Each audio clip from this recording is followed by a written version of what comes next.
वक्रतुंड महाकाय सूर्यकोटि समप्रभ निर्विघ्नं कुरु मे देव सर्वकार्येषु सर्वदा। लंबोदरं परमं सुंदरम् एकदन्तम् रक्तांबरं त्रिनयनं परमं पवित्रम् सच्चिदानन्दरूपाय सदसव्यशक्तिहेतवे नमः शिवाय सांबाय स्वयंभुवे नमो नमः। नमस्ते शारदे देवी सरस्वती मतिप्रदे वसत्वं मम जीवाग्रे सर्वविद्याप्रदा भव। श्रीरेणुकगणेशाख्य रेवनसिद्धदेशिकं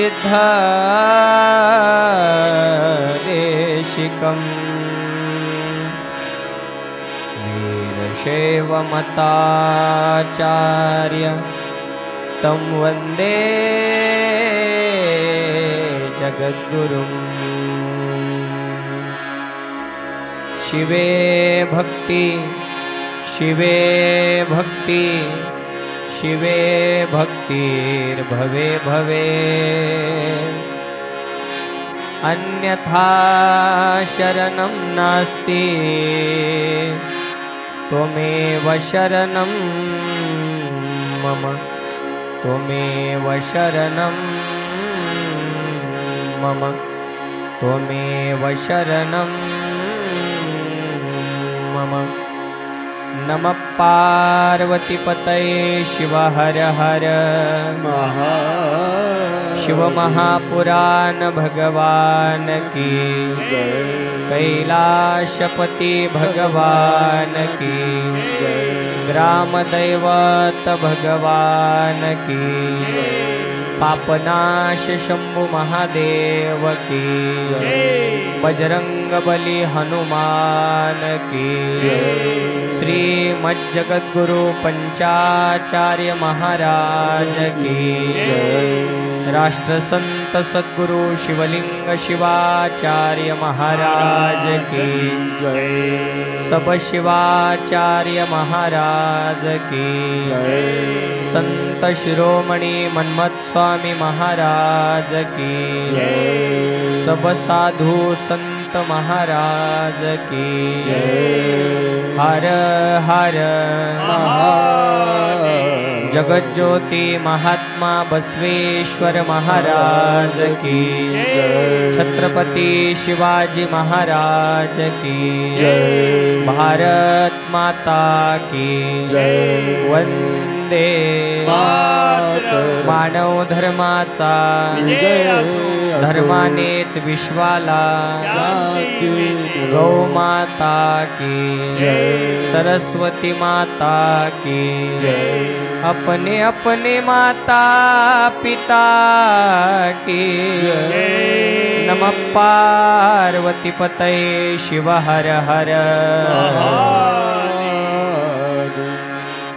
सर्वांनी हाताने टाळी आणि मुखाने पंचाक्षरी महामंत्रामध्ये तल्लीन व्हायचं आहे। नमः शिवाय ओम नमः शिवाय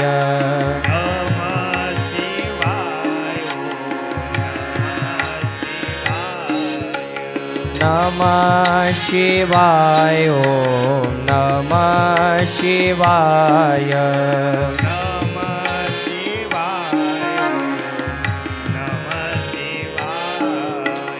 नमः शिवाय ओम नमः शिवाय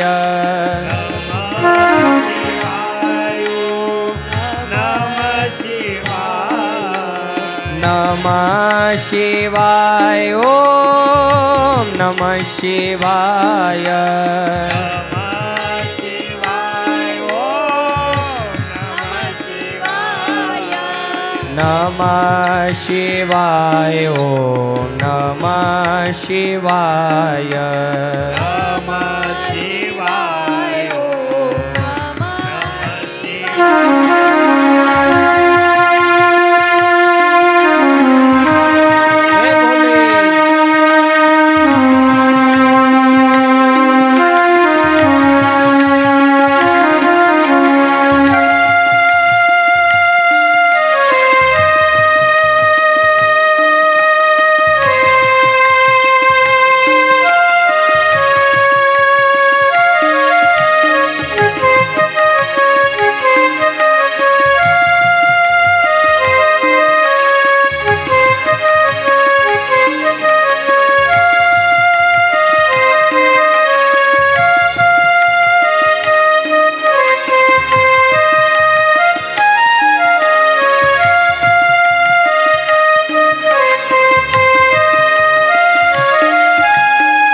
राष्ट्र सोमनाथञ्च श्रीशल्यं मल्लिकार्जुनम् उज्जयिनीय महाकालेशम् ओंकारं ममलेश्वरम्।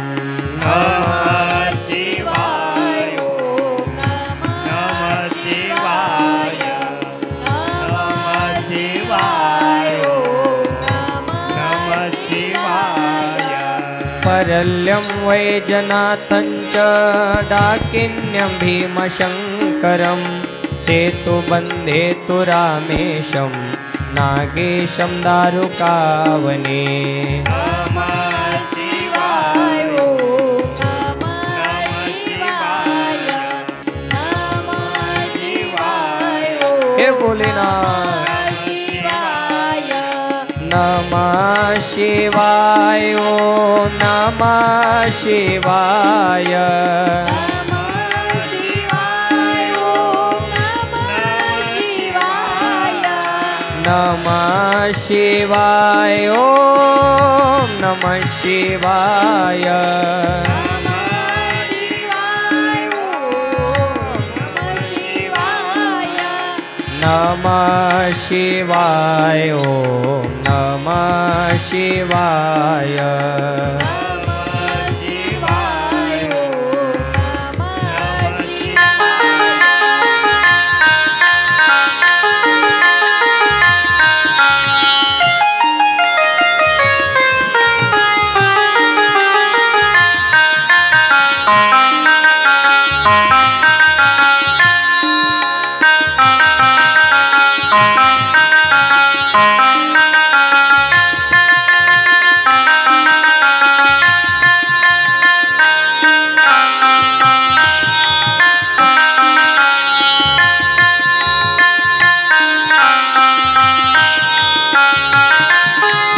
वाराणस्यातु विश्वेशं त्र्यम्बकं गौतमी तटे हिमालये तु केदारं कृष्णेशं शिवालये।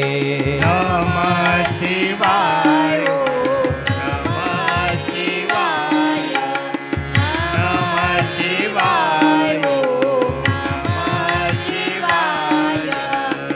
एतानि ज्योतिर्लिंगानि सायं प्रात पठे नर सप्तजन्म कृतं पापं स्मरणेन विनश्यति। नमः शिवाय ओम नमः शिवाय नमः शिवाय ओम नमः शिवाय नमः शिवाय ओम नमः शिवाय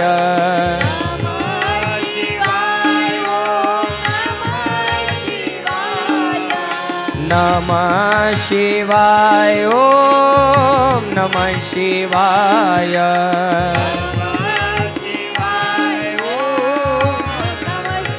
दोनों हाथ ऊपर करके ताली बजा के प्यार से बोलिए नमः शिवाय ओम नमः शिवाय। खाली बसलेल्यांचा आवाज आला पाहिजे। नमः शिवाय ओम नमः शिवाय।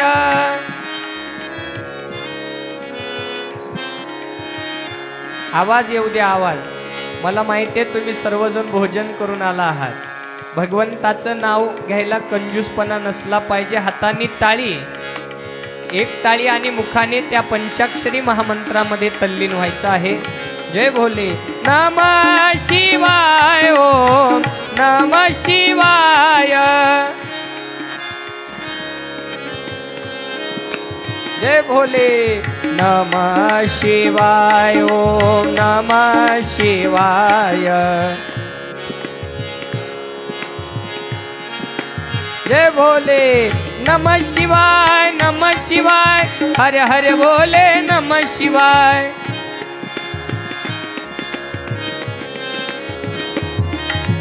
नमः शिवाय हर हर भोले नमः शिवाय। जय भोले। हर हर भोले नमः शिवाय। शिव शिव भोले नमः शिवाय। जय भोले। नमः शिवाय ओम नमः शिवाय। बोला जय भोले। नमः शिवाय ओम नमः शिवाय। नमः शिवाय ओम नमः भोलेनाथ मेरे भोलेनाथ भोलेनाथ मेरे भोलेनाथ मेरे भोलेनाथ भोलेनाथ मेरे भोलेनाथ भोलेनाथ मेरे भोलेनाथ। नमः पार्वती पते शिव हर हर महादेव हर हर हर हर।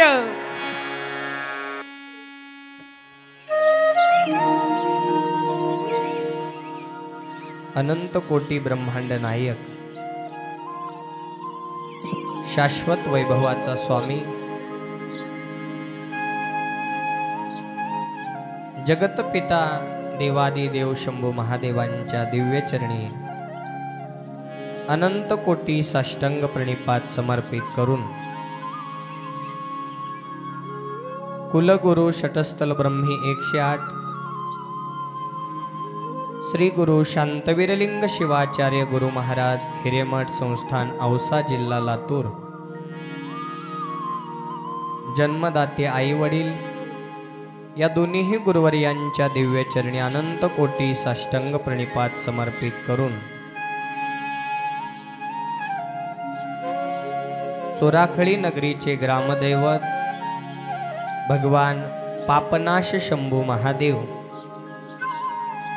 बजरंग बली हनुमंतराया यासह सर्व साधू संत देवी देवतांच्या दिव्य चरणी अनंत कोटी साष्टांग प्रणिपात समर्पित करून वसुंधरा रत्न राष्ट्रसंत सद्गुरु शिवलिंग शिवाचार्य गुरुमाऊली यासह सर्व शिवाचार्य गुरु महाराजांच्या दिव्य चरणी अनंत कोटी साष्टांग प्रणिपात समर्पित करून संत शिरोमणी मन्मथ माऊली यासह सर्व साधू संतांच्या दिव्य चरणी अनंत कोटी साष्टांग प्रणिपात समर्पित करून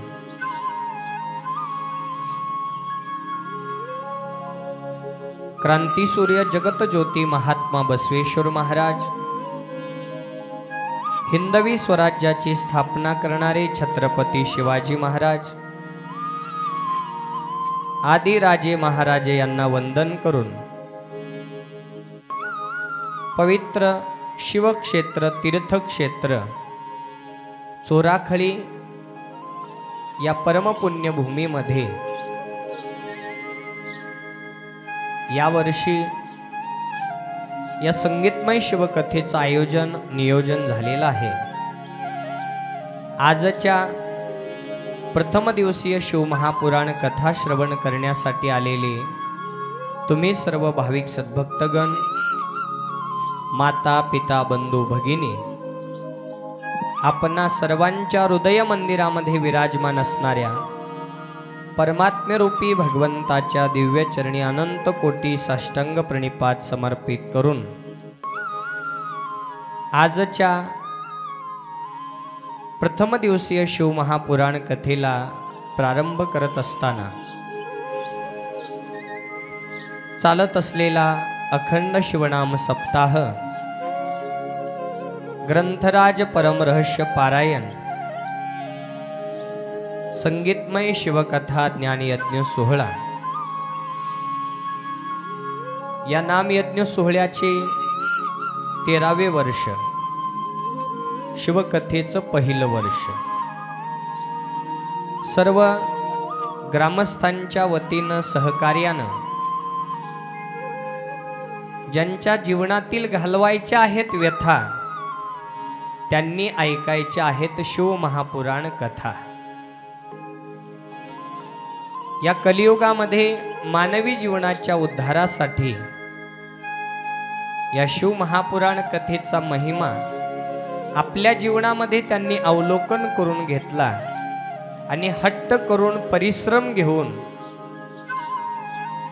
आपल्या चोराखळी नगरीचे नोहे तर धाराशिव जिल्ह्याचं वैभव शिवसंप्रदायाचे गाडे अभ्यासक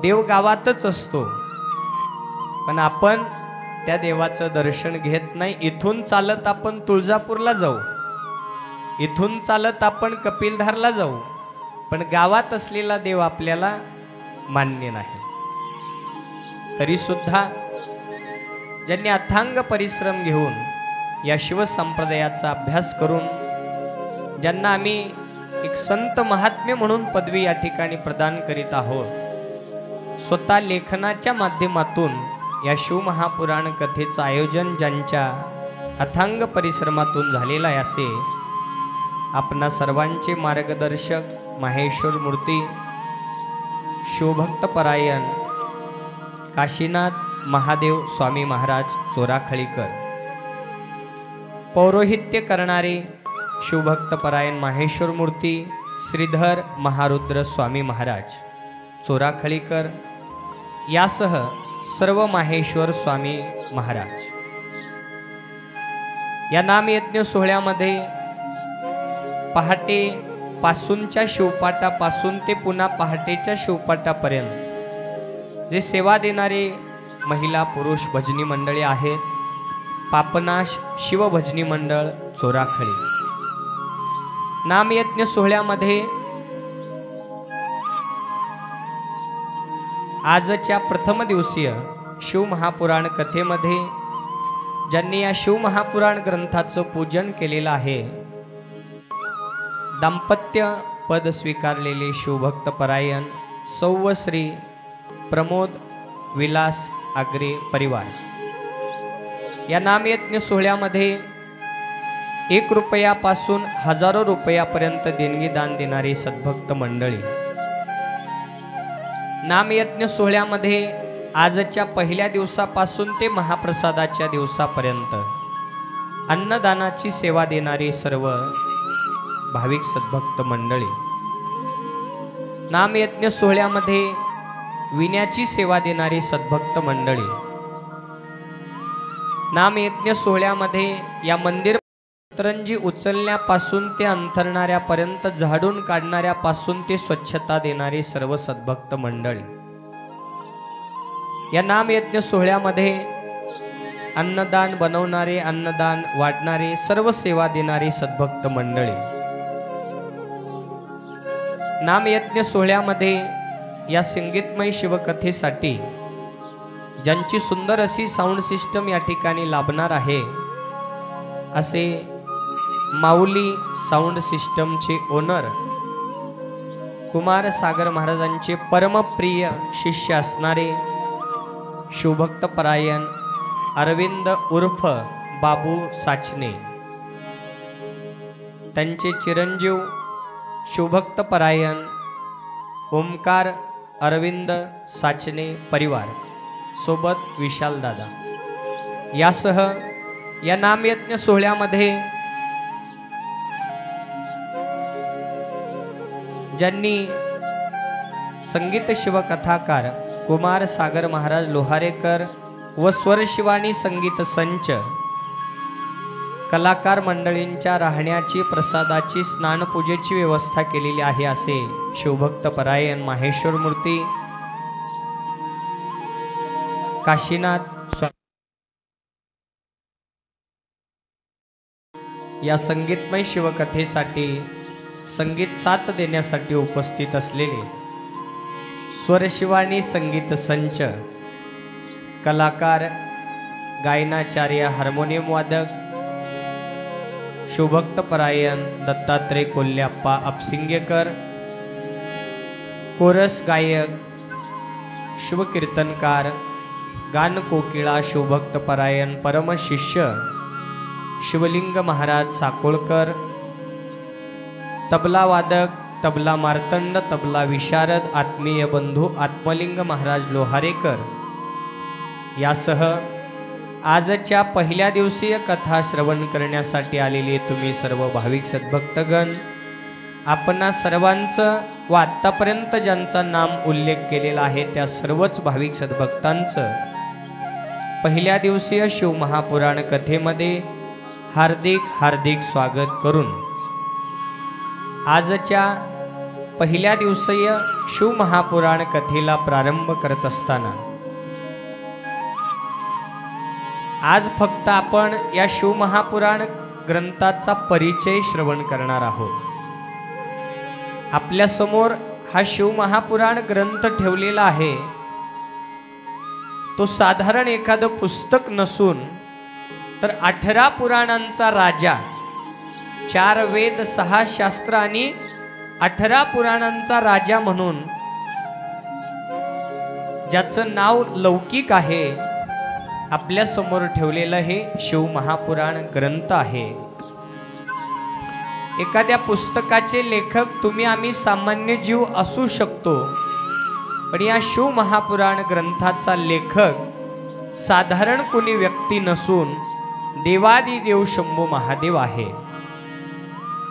कीर्तन ऐकणं वेगळा भाग, प्रवचन ऐकणं वेगळा भाग, कीर्तन प्रवचनाच्या माध्यमातून इतर विनोदी गोष्टी आपल्याला ऐकायला मिळतील, पण या शिवमहापुराण कथेच्या माध्यमातून या जीवाचा उद्धार होऊन जीव आणि शिव ऐक्यत्व साधून जिवंतपणी सुखाची प्राप्ती करून घेऊन शेवटी मोक्षाचा अधिकार प्राप्त करून घेण्याचं साधन जर कुठलं असेल तर भगवान शिव परमात्म्याचं वाङ्मय सौभाग्य हे शिवमहापुराण ग्रंथ आहे।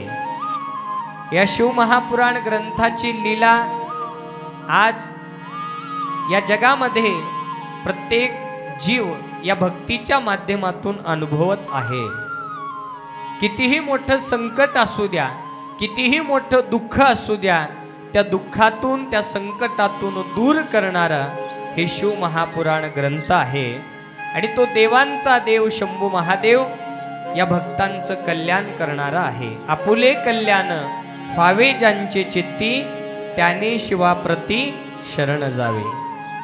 या कलियुगामध्ये ज्या जीवाला आपलं कल्याण करून घ्यायचं आहे, ज्या जीवाला आपला उद्धार करून घ्यायचा आहे, ज्या जीवाला आपल्याला शेवटी कैलासाची प्राप्ती करून घ्यायची आहे, त्या प्रत्येक जीवानी भगवान शिव परमात्म्याचं वाङ्मय स्वरूप या शिव महापुराण कथा श्रवण करायच्या आहेत. आज खूप मोठं भाग्य आहे. शिव महापुराण कथा श्रवण करणं म्हणजे साधारण गोष्ट नाही. या शिवकथा श्रवण करण्यासाठी अनंत जन्मीची पुण्याई लागते. म्हणतात ना, अनंत जन्मीच्या सुकृताच्या गाठी, तेने दुरजटी मित्र केला किंवा सखा केला. या शिव महापुराण कथा श्रवण करणं म्हणजे अनंत जन्मीची पुण्याई लागते. चोराखळीमध्ये 12 वर्षापासून सप्ताह सुरू आहे, पण याच 13व्या वर्षी हे शिव महापुराण कथा श्रवण करण्याचं भाग्य आपल्या जीवनामध्ये का प्राप्त झालं? कारण आपली अनंत जन्मीची काहीतरी पुण्याई आहे. म्हणून आपल्याला या स्वामी महाराजांच्या माध्यमातून या शिव महापुराण कथा श्रवण करण्याचं भाग्य प्राप्त झालेलं आहे. पहा, या 7 दिवसाच्या माध्यमातून हा जीव शिवरूपी झाला पाहिजे, हा प्रयत्न आपल्याला या ठिकाणी करायचा आहे. आंतरराष्ट्रीय कथाकार परमपूज्य पंडित मिश्राजी यांच्या शिव महापुराण कथेच्या माध्यमातून अनेक दुःखी संकटातून मुक्त होणाऱ्या कथा त्यांनी त्यांच्या वाणीतून या जगाला सांगत आहेत. आणि त्याच शिव महापुराण कथा या जगाच्या कल्याणासाठी, या भक्ताच्या उद्धारासाठी आपल्या चोराखळीमध्ये त्या ठिकाणी ऐकण्याचं भाग्य आपल्याला प्राप्त झालेलं आहे. ठीक आहे, या शिव महापुराण कथा ऐकण्याचं भाग्य आपल्याला प्राप्त झालेलं आहे. पण ह्या शिव महापुराण कथा श्रवण करण्याचे काही नियम आहेत, काही नियमावली आहे. त्या जर नियमावलीनं आपण या शिव महापुराण कथा श्रवण केल्या तर नक्कीच येणाऱ्या काही काळामध्ये, येणाऱ्या काही दिवसामध्ये आपल्या जीवनाचा उद्धार झाल्याशिवाय राहणार नाही. शिव महापुराण कथा श्रवण करणं म्हणजे जसं तुम्ही 16 सोमवारचं व्रत करता, एकादशीचं व्रत करता, महाशिवरात्रीचं व्रत करता, त्याच पद्धतीनं हे शिव महापुराण कथा श्रवण करणं म्हणजे एक व्रत आहे. आणि ते नियम पाळून जर आपण 7 दिवस शिव महापुराण कथा श्रवण केल्या तर नक्कीच भगवान शिव परमात्मा त्या भक्ताची हाक ऐकून भक्तासाठी भूमंडळ धुंडाळी तो जाश्वन निळ, न सांगता शोधत तो भक्ताजवळ येऊन त्या भक्ताचा उद्धार करणारा माझा भगवान शिव परमात्मा आहे. तत्पूर्वी या शिव महापुराण ग्रंथाचा परिचय आपण ऐकत असताना आपल्या समोर जो शिव महापुराण ग्रंथ ठेवलेला आहे ते भगवान शिव परमात्म्याचं सौभाग्य आहे. तुम्हा आम्हाला सामान्य जीवाला जर विचारलं तुमचं आमचं सौभाग्य काय आहे हो, तर तुम्ही म्हणाल आमची लेकरं बाळ, सोनं नाणं, घरदार, पैसा अडका हे आमचं सौभाग्य आहे. पण भगवान शिव परमात्म्याचं सौभाग्य बघा ना, 33 कोटी देवामधील इतर देव एकीकडे आहेत आणि माझा एकटा भगवान शिव परमात्मा एकीकडे आहे. त्या भगवान शिव परमात्म्याचं सौभाग्य काय आहे हो? कपाळावरती विभूती, गळ्यात रुद्राक्षाच्या माळा, गळ्यामध्ये नागधारणा केलेली आहे की नाही, हातामध्ये त्रिशूळ, हातामध्ये डमरूळ, आणि हे शिव महापुराण ग्रंथ हे भगवान शिव परमात्म्याचं सौभाग्य आहे. इतर देव एकीकडे आणि भगवान शिव परमात्मा एकीकडे का? तर माझ्या भगवान शिव परमात्म्याकडे पहा ना, त्याला लेवायला वस्त्र आहेत का हो? व्याघ्र चर्म, गजचर्म धारण करतो. पण या भक्ताला कृपा आशीर्वाद करून तुमच्या आमच्या या भक्ताच्या जीवनामध्ये पुरुषांना हे पांढरी शुभ्र वस्त्र धारण करण्याचं भाग्य प्राप्त करून दिलं. स्त्रियांना नऊवारी साडी नेसण्याचं भाग्य प्राप्त करून दिलं. स्वतः मात्र नग्न अवस्थेमध्ये राहणारा भगवान शिव परमात्मा भोळा आहे. बघा त्या भगवान शिव परमात्म्यानं आपल्याला राहायला घर तरी ठेवून घेतलं का हो? स्वतः मात्र डोंगर दऱ्यामध्ये हिमालय पर्वतामध्ये एका दगडावरती आपलं सिंहासन ठाण मांडलं आणि तुम्हा आम्हाला 4 पत्र्याचं घर तरी राहण्याचं भाग्य प्राप्त करून दिलं. हे त्याच्या आशीर्वादानं आहे. त्या भगवान शिव परमात्म्यांनी स्वतःजवळ सोनं नाणं काही नाही ठेवून घेतलं, पण तुम्हा आम्हाला सोन्याचं नकलेस, सोन्याचं लॉकेट, अंगठ्या घालण्याचं भाग्य प्राप्त करून दिलं. भगवान शिव परमात्मा भोळा आहे, जो स्वतः त्या ठिकाणी कंदमुळे, बिल्वपत्र, फळ आहार ग्रहण करून त्या ठिकाणी वास्तव्य केलं, पण तुम्हा आम्हाला पंचपक्वान्नाचं भोजन दिलं.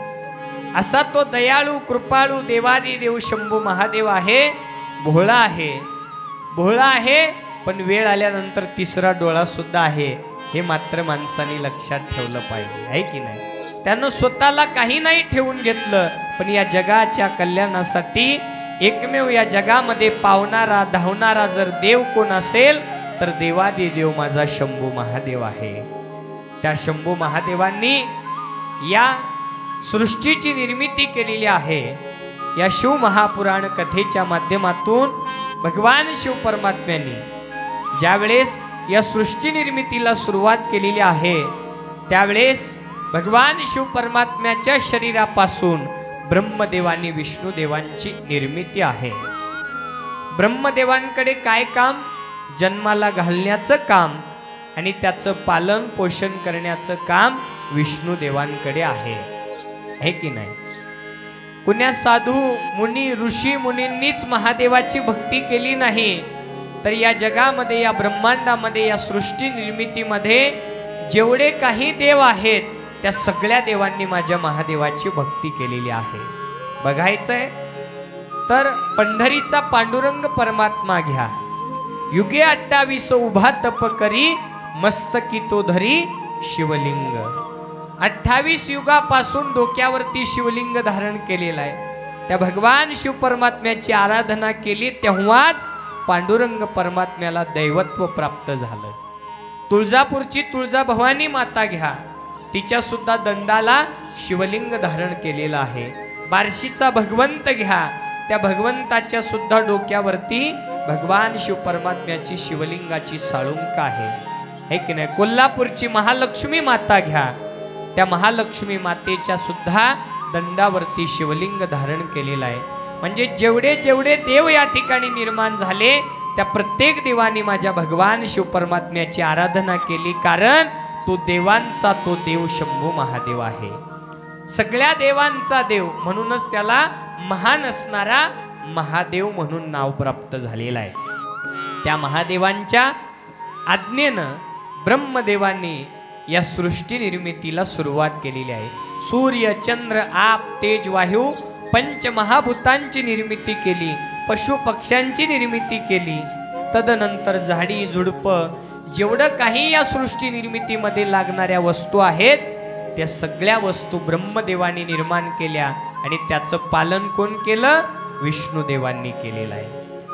सगळं काही या ब्रह्मांडामध्ये लागणाऱ्या वस्तू निर्माण केल्या आणि ब्रह्मदेवांनी महादेवांना हात जोडून विनंती केली, महादेवा तुमच्या आज्ञेप्रमाणे या सृष्टी निर्मितीला लागणाऱ्या सगळ्या वस्तू, झाडी झुडप पशु पक्षी सगळ्यांची निर्मिती मी केलेली आहे. आता सृष्टी निर्मितीला सुरुवात झाली. महादेव म्हणू लागले, या ब्रह्मांडामध्ये लागणारे पंचमहाभूत तुम्ही निर्माण केले, 84 लक्ष योनीमध्ये पशु पक्ष्यांची निर्मिती केली, आहे की नाही? झाडी झुडपांची निर्मिती केली, पण एवढा सकाळा पसारा मांडला, पण या पसाऱ्यामध्ये एवढ्या मांडियाळीमध्ये त्या भगवंताचं नाम मुखामध्ये येणारा प्राणी जन्माला आला नाही. पशु पक्ष्यांना देवाचं नाव घेता येतं का? शिवशिव म्हणता येतं का? नाही.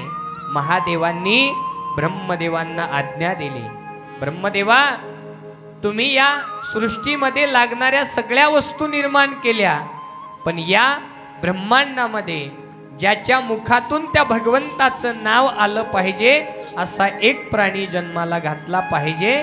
भगवान शिव परमात्म्याच्या आज्ञेने ब्रह्मदेवांनी 84 लक्ष जन्म फिरक्यात अवचित प्राप्त नरदेह. ब्रह्मदेवांनी भगवान शिव परमात्म्याच्या आज्ञेनं असा एक प्राणी जन्माला घातला ज्याच्या मुखातून त्या भगवंताचं नाम आलं आणि त्याचंच नाव मानव. मानवाचा जन्म हाची महालाभ, उपाय सुलभ सापडला. मानवाचा जन्म घातला आणि 4 युगांची निर्मिती केली. कर्ता, त्रेता, द्वापार आणि आता असणार कलियुग. या 4 युगाच्या निर्मितीमध्ये सगळ्यात पहिल्यांदा कृतायुग जन्माला आलं आणि त्या कृतायुगामध्ये या माणसाचा जन्म त्या ठिकाणी झाला आणि या मानवाला भगवान शिव परमात्म्याच्या आज्ञेने ब्रह्मदेवांनी 1,00,000 वर्षाचं आयुष्य दिलं. किती माय? 1,00,000 वर्षाचं. कशासाठी? या जीवनाचा उद्धार करून घेण्यासाठी. या जन्माला आल्यानंतर आपल्या या वाणीनं काय व्हावं तर भगवंताचं नाम यावं. हाताने काय घडावं तर त्याच्या नामामध्ये टाळी वाजवता यावी. पायानं काय घडावं तर त्याची तीर्थयात्रा, पायी पदयात्रा करता यावी. या शरीराचं मांसपिंडाचं मंत्रपिंडामध्ये रूपांतर करता यावं आणि या नाशिवंत देहाचं शिवालय बनवता यावं. अशासाठी 1,00,000 वर्षाचं आयुष्य दिलं. पण काही मनुष्य त्या देवाचं नाव घेऊ लागले आणि काही जण आता नाही म्हणले उतारत्या वयाला. 1,00,000 वर्षाचं आयुष्य आहे हो, एवढ्या लवकर शिवकथा कशासाठी ऐकायच्या नाही म्हणले. उतारत्या वयाला बघू म्हणले. पण त्याच 1,00,000 वर्षाचं आयुष्य घेऊन त्या कृतायुगामध्ये काही ऋषी मुनी साधू संत हजारो वर्ष तपश्चर्या करत राहिली. त्या काळात तपश्चर्येविना त्यांना मुक्ती नव्हती. तपश्चर्या करू लागले. पण त्याच 1,00,000 वर्षाच्या आयुष्यामध्ये काही राक्षस प्रवृत्तीचे लोक सुद्धा जन्माला आले आणि त्या साधू ऋषी मुनींना त्रास देऊ लागले. महादेवाची गैरमर्जी झाली. महादेवाने एक सभा भरवली, मीटिंग घेतली. सप्ताह करायचं म्हणल्यानंतर किती मीटिंगा घ्याव्या लागतात श्रीधर स्वामी? एका मीटिंग मध्ये भागतं का? नाही, आहे की नाही? 4-6 मीटिंग तरी घ्यावा लागतात 7 दिवसाचा सप्ताह उभारण्यासाठी. हे तर महादेवाने एवढा मोठा पसारा निर्माण केलेला आहे. या मानवाच्या उद्धारासाठी महादेवाने सुद्धा एक मीटिंग घेतली. महादेवाने ठरवलं चालू असलेल्या कलियुगामध्ये, चालू असलेल्या कृतायुगामध्ये, त्यावेळेस सुरुवातीचा काळ कोणता आहे? कृतायुग आहे. त्या कृतायुगामध्ये माणसाला 1,00,000 वर्ष आयुष्य आहे. तरी देखील मनुष्य हा मानव भगवंताचं नाव घ्यायला तयार नाही, मार्गाने चालायला तयार नाही. जे नाव घेत आहेत, जे तप करत आहेत त्यांना त्रास देऊ लागलेला आहे. अशा राक्षसी प्रवृत्तीच्या लोकांना धडा शिकवण्यासाठी महादेवांनी एक मीटिंग घेतली आणि ठरवलं येणाऱ्या युगामध्ये त्या 1,00,000तलं 1 शून्य वजा करायचं म्हणले. कृतायुग संपलं, त्रेतायुग जन्माला आलं. त्रेतायुगामध्ये त्या 1,00,000तलं 1 शून्य बाजूला काढलं. राहिलं किती बाबा? किती राहिलं? उजळणी येते ना. 1,00,000तलं 1 शून्य बाजूला झाल्यावर राहते किती? 10,000. बोलत चला बर का. 10,000 वर्ष आयुष्य त्या त्रेतायुगामध्ये माणसाला प्राप्त झालं. कशासाठी? या जन्माला आल्याचा उद्धार करून घेण्यासाठी, या मानवी जीवाला कैलासाची प्राप्ती करून घेण्यासाठी, जीवनामध्ये आनंदाची प्राप्ती करून घेण्यासाठी 10,000 वर्ष आयुष्य त्रेतायुगामध्ये प्राप्त झालं. तरी सुद्धा काही जण परमार्थ करू लागले, काही जण भक्ती करू लागले आणि काही जण भक्तीपासून अलिप्त राहिले. भगवंताची पुन्हा गैरमर्जी झाली. पुन्हा एक मीटिंग बसवली. त्याच्यानंतरचं युग आलं द्वापार युग. आणि त्या द्वापार युगामध्ये माझ्या भगवान शिवपरमात्म्याने या मानवाला धडा शिकवण्यासाठी त्या 10,000तलं 1 शून्य बाजूला काढलं. आता राहिलं किती? 1,000 वर्ष आयुष्य द्वापार युगामध्ये त्या ठिकाणी निर्माण झालं, प्राप्त झालं. आता तरी कथा ऐकायला चला, आता तरी भजनाला चला, आता तरी पूजा पाठ करा. नाही हो महाराज, 1,000 वर्ष आयुष्य आहे ना, एवढ्या लवकर कशाला? बघू म्हणले उतारत्या वयाला. ठीक आहे, महादेवाची पुन्हा गैरमर्जी झाली. 1000 वर्ष आयुष्य देऊन देखील हा मानव भगवंताचं नाव घ्यायला तयार नाही. म्हणून आता असणार कोणतं युग आहे माय? कलियुग. या कलियुगामध्ये पुन्हा एक मीटिंग घेतली आणि त्या 1000तले 1 शून्य बाजूला काढलं. राहिलं किती? 100 वर्ष आयुष्य कलियुगामध्ये आहे की नाही? नावापुरतच आहे. 60 वर्षाच्या पुढे कोणी जाईना. नावाला 100 वर्ष आयुष्य प्राप्त झालं. आणि या कलियुगामध्ये या भगवंतांनी सांगितलं, कलियुगा माझी भजन हे सार, हृदयी शंकर साठ बाबा. या मानवी जीवनाच्या उद्धारासाठी या कलियुगामध्ये साधं सोपं साधन आहे. कथा ऐका, जीवनातल्या व्यथा दूर करा, भजन करा, जीवनातलं पाप जाळून टाका आणि भक्ती करा, मोक्षाचे अधिकारी व्हा. साधं सोपं साधन देखील आपण या कलियुगामध्ये केलं नाही तर भगवंताची गैरमर्जी होईल. आणि विचार करून पहा, महादेवाने आणखी एक जर मीटिंग घेतली आणि या 100तलं 1 शून्य बाजूला काढलं तर किती राहिलो? 10च वर्ष जन्मला रांगला तेच रामनाम सत्य आहे. ती वेळ येऊ द्यायची का नको? हो, येऊ द्यायची का नको? नको रे बाबा. मरावंसं कोणाला वाटत नाही. तर या कलियुगामध्ये या मानवी जीवनाच्या उद्धारासाठी या कमी असलेल्या आयुष्यामध्ये सुद्धा आपल्याला मोक्षाचा अधिकार प्राप्त करून घेण्यासाठी, मिळालेलं 100 वर्ष आयुष्य परिपूर्ण जगण्यासाठी, तुमच्या जीवनातील व्यथा दूर करण्यासाठी आपल्या समोर या वर्षी या शिवमहापुराण कथा आलेल्या आहेत. या शिवमहापुराण कथा अगदी 7 दिवस एकाग्र मनाने श्रवण करून आपल्या जीवनातील व्यथा दूर करून आपल्या जीवनाचा उद्धार करून घ्यायचा आहे. या भगवान शिव परमात्म्याचा जो शिव महापुराण कथा, भगवान शिव परमात्म्याने आपला प्रिय शिष्य जवळीक असणारा नंदीला सांगितलेली आहे. नंदीनं ही शिव महापुराण कथा स्वतः श्रवण केली, आपल्या जीवनाचा उद्धार करून घेतला आणि जे जे आपणासी ठावे ते ते इतरांशी सांगावे. जेवढं काय आपल्याला चांगलं माहिती आहे ना ते इतरांना सांगावं बरं का. वाईट मात्र सांगू नये. वाईट मात्र स्वतःच्या मनामध्ये ठेवून ते जाळून टाकावं आणि जेवढं काही चांगलं आहे ते लोकांना देत जावं. दिल्याने ज्ञानामध्ये वाढ होते. नंदीगणांनी ही कथा ऐकून स्वतः जवळ न ठेवता ही शिव महापुराण कथा महर्षी व्यासांना सांगितलेली आहे. महर्षी व्यासांनी या शिव महापुराण कथा स्वतः श्रवण करून आपल्या जवळ हे ज्ञान ठेवून न घेता पुढे ही शिव महापुराण कथा सूत पुराणिकांना सांगितलेली आहे. आणि या कलियुगामध्ये सगळ्यात पहिल्यांदा सूत पुराणिकांनी ही शिव महापुराण कथा प्रयागराज या क्षेत्रामध्ये, प्रयागराज माहितीये? इथं बसलेल्यांना माय मावल्या पुरुष मंडळ, प्रयागराज माहितीये का? बरं, काशीला किती जण गेला होतात?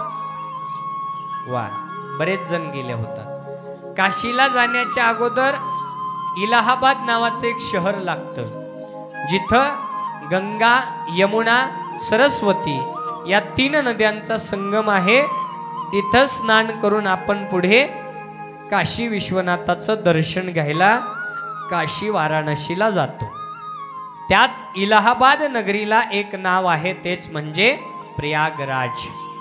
त्याच प्रयागराज नगरीमध्ये सूत पुराणिकांनी तुमच्या माझ्यासारख्या हजारो शिवभक्तांना तिथं ही शिव महापुराण कथा सांगायला सुरुवात केलेली आहे सगळ्यात पहिल्यांदा.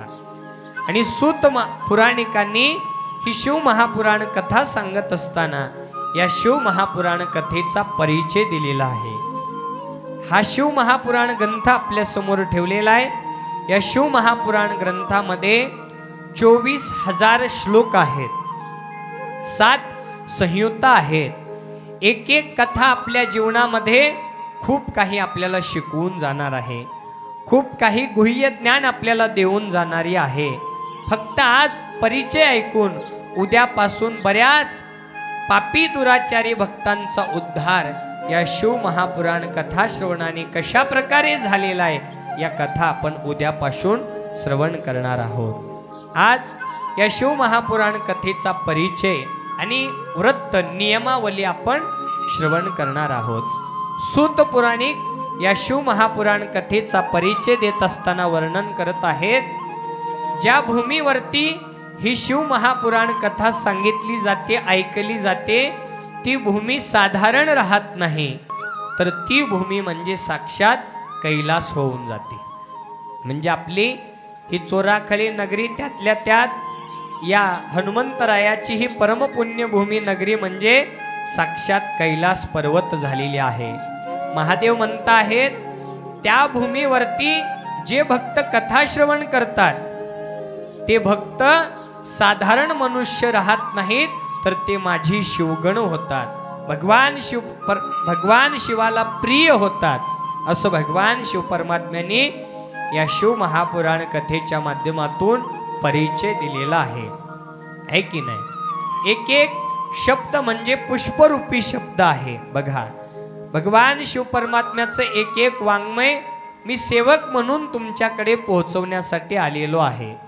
हे शब्द म्हणजे फुलाची शब्दरूपी पुष्प आहेत, जे तुम्हाला मी कानामध्ये श्रवण करण्यासाठी टाकणार आहे. तुम्ही ते शब्दरूपी पुष्प अगदी काया वाचा मनाने प्रसन्न चित्ताने आपल्या अंतकरणामध्ये साठवायचे आहेत. आणि ऐकलेलं तसंच न सोडून देता, ऐकले ते धरा मनी वाचे वदा शूळपाणी, ऐकलेलं मनामध्ये साठवा. आणि जे इथं कथा श्रवण करण्यासाठी आले नाहीत त्यांना तुम्ही घरी गेल्यानंतर आज शिव महापुराण कथेमध्ये हा विषय झाला असं तुम्ही त्यांना सांगा. त्यांना सांगितलेल्याचं सुद्धा पुण्य तुमच्या पदरामध्ये प्राप्त होणार आहे बरं का. भगवान शिव परमात्म्यांनी पुढे या शिव महापुराण कथेचा महिमा आपल्या समोर सांगितलेला आहे. बघा, आमच्या काशीनाथ स्वामी महाराजांनी ग्रामस्थांच्या वतीनं एवढी मोठी सुंदर साऊंड सिस्टम लावलेली आहे. काही जणांचा प्रश्न असेल की आम्हाला आमच्या घरामध्ये बसून ऐकू येऊ लागलेला आहे हो, आमच्या ओमकार दादांनी एवढे मोठे बाहेर भोंगे लावलेले आहेत, आम्हाला आमच्या घरामध्ये बसून कथा ऐकू येते, मंदिरातच जायची गरज काय आहे की नाही. तर भगवान शिव परमात्म्याने आज परिचयाच्या माध्यमातून इथं काय यावं याचं सुद्धा स्पष्ट उल्लेख रूपी विश्लेषण केलेलं आहे. तुम्हाला ॲपल मोबाईल माहिती आहे ओमकार दादा? आयफोन माहिती आहे? आयफोन मोबाईलची किंमत किती आहे अंदाजे? अंदाजे 1,00,000. सुरुवात 50,000 पासून ते कोटी रुपयापर्यंत ॲपल मोबाईलची किंमत आहे. आपण उदाहरणासाठी 1,00,000 रुपयाचा धरू, आपल्याला घ्यायचा आहे का द्यायचा आहे? फक्त उदाहरणासाठी 1,00,000 रुपयाचा ॲपल मोबाईल आहे, त्याच्यामध्ये सिम कार्ड आहे, त्याच्यामध्ये आउट गोईंग इनकमिंग असं वर्षभराचं रिचार्ज सुद्धा केलेलं आहे, 100% चार्जिंग सुद्धा आहे. पण या 4 गोष्टी असून उपयोग नाही, 5व्या गोष्टी विना तो ॲपल मोबाईल शून्य आहे. ती 5वी गोष्ट कोणती ओमकार दादा? ॲपल मोबाईल आहे, सिम कार्ड आहे, रिचार्ज आहे, 100% चार्जिंग सुद्धा आहे, पण 5वी गोष्ट जर नसेल तर तो ॲपल मोबाईल शून्य आहे. ती गोष्ट माय कोणती सांगता येईल? मला सांगायलाच बोलवलेलं आहे, मी सांगण्यासाठीच आलेलो आहे. जे जे तुम्हाला माहिती नाही ते शास्त्रीय पद्धतीनं तुम्हाला सांगण्याचा प्रयत्न करून तुमच्या जीवनाचा उद्धार व्हावा हीच अपेक्षा या भगवान शिव परमात्म्याच्या चरणी आहे की नाही. 1,00,000 रुपयाचा ॲपल मोबाईल आहे, सिम कार्ड आहे, बॅलेन्स आहे, 100% चार्जिंग आहे, पण त्या सिम कार्डचं टावर रेंजच जर त्या गावामध्ये नसेल, 5वी गोष्ट रेंज आहे बरं का, ती रेंजच जर नसेल तर तो 1,00,000 रुपयाचा 1 करोड रुपयाचा ॲपल मोबाईलला काही किंमत ओमकार दादा नाही, शून्य आहे की नाही. शून्य किंमत आहे. ज्या पद्धतीने ॲपल मोबाईलला सिम कार्ड, रिचार्ज, चार्जिंग सोबत त्या सिम कार्डचं टावर त्या गावात असेल, रेंज असेल, तरच त्या ॲपल मोबाईलला किंमत आहे. तसंच त्या रेंज येण्यासाठी त्या मोबाईलला घेऊन त्या टावर खाली जावं लागेल, तरच त्याला रेंज यायला सुरुवात होते. त्याच पद्धतीनं हे शरीररूपी ॲपल मोबाईल आहे. किती रुपये पुन्हा तुम्हाला करोड रुपये दिले तरी सुद्धा हा नरदेह पुन्हा मिळणार नाही. मिळणार का हो? नाही मिळणार. बघा, एखादा हात तुटला, दुसरा हात बसवायचा म्हणल्यानंतर जमेल का? जमणार नाही. एखादा डोळा गेलेला आहे, दुसरा डोळ्याचं ऑपरेशन करून दुसरा डोळा बसवायचं म्हणतर किती लाख रुपये लागतात? बरेच लाखो रुपये दिलं तरी सुद्धा ओरिजिनल डोळा आपल्याला मिळत नाही. तसंच किडनी आहे, किती लाखो रुपये दिलं तरी ओरिजिनल किडनी मिळत नाही, मिळाली तर मॅच होत नाही. असा करोड रुपयाचा नरदेह भगवंतानी फुकट शरीर म्हणजे ॲपल मोबाईल आहे. करोडो रुपये दिलं तरी सुद्धा या नरदेहाची किंमत पुन्हा तुम्हाला फेडता येणार नाही, हे की नाही? असा ॲपल रूपी शरीर रूपी ॲपल मोबाईल, मन रूपी सिम कार्ड आहे, अन्न रूपी बॅलेन्स आहे. जेवला तरच तुम्ही चालता बोलता हलता डुलता कथेला येता. एक दिवसाचा उपवास सांगून जातो तुम्हाला, आहे की नाही? एकच दिवसाचा उपवास करता तुम्ही, कसं होतं? चक्कर यायला सुरुवात होते. कधी एकदा उपवास सोडते अशी अवस्था होते, आहे की नाही? अन्न भोजन केलं तरच आपण चालतो बोलतो हलतो, आहे की नाही? तसंच शरीर रूपी मोबाईल आहे की नाही? मन रूपी सिम कार्ड आहे, अन्न रूपी बॅलेन्स आहे, संसाराची चार्जिंग आहे. कसं? आमचे काशीनाथ स्वामी महाराज थकून जर घरी बसले, मालकीनबाई म्हणते, का हो स्वामी, काल तुम्हाला सांगितलं होतं तेल आणायला आणलं नाही? स्वामी थकलेले असतात, संसाराची चार्जिंग होते, चटकन उठतात आणि तेल आणायला निघून जातात. ही संसाराची चार्जिंग आहे, बसू देत नाही एका जागेवर. आई बसलेली असते थकून, लेकरू येतं जवळ, आई आई मला जेवायला वाढ. थकलेली आई चार्जिंग करते आणि पुन्हा जेवायला वाढायला लेकराला निघून जाते, आहे की नाही? शरीर रूपी ॲपल मोबाईल, मन रूपी सिम कार्ड, अन्न रूपी बॅलेन्स, संसाराची चार्जिंग, या चार गोष्टी आपल्याला या मानवी जीवनामध्ये असून उपयोग नाही. पाचवी गोष्ट आहे ती म्हणजे सद्विचाराची रेंज यावी. काम, क्रोध, लोभ, मोह, दंभ, अहंकार हे षडविकार नाहीसे होण्याची रेंज जर तुम्हाला कुठं मिळणार असेल तर या शिवा अनुभव मंडप टावर खालीच. हे टावर आहे आणि या टावर खाली बसून जर तुम्ही 7 दिवस कथा ऐकल्या ना, तर तुम्हाला सात्विक विचाराची, सद्विचाराची, हे षडविकार नाश करण्याची रेंज तुम्हाला याच टावर खाली प्राप्त होणार आहे. म्हणून घरी कथा न ऐकता इथं येऊनच कथा आपण श्रवण केली पाहिजे, सद्विचाराची रेंज येण्यासाठी. बर, इथं येऊन कथा ऐकल्यानंतर तुमचे षडविकार दूर होतील, सात्विक विचाराची रेंज तुमच्या जीवनामध्ये प्राप्त होईल. इथं आल्यानंतर तुम्हाला मरण नाही.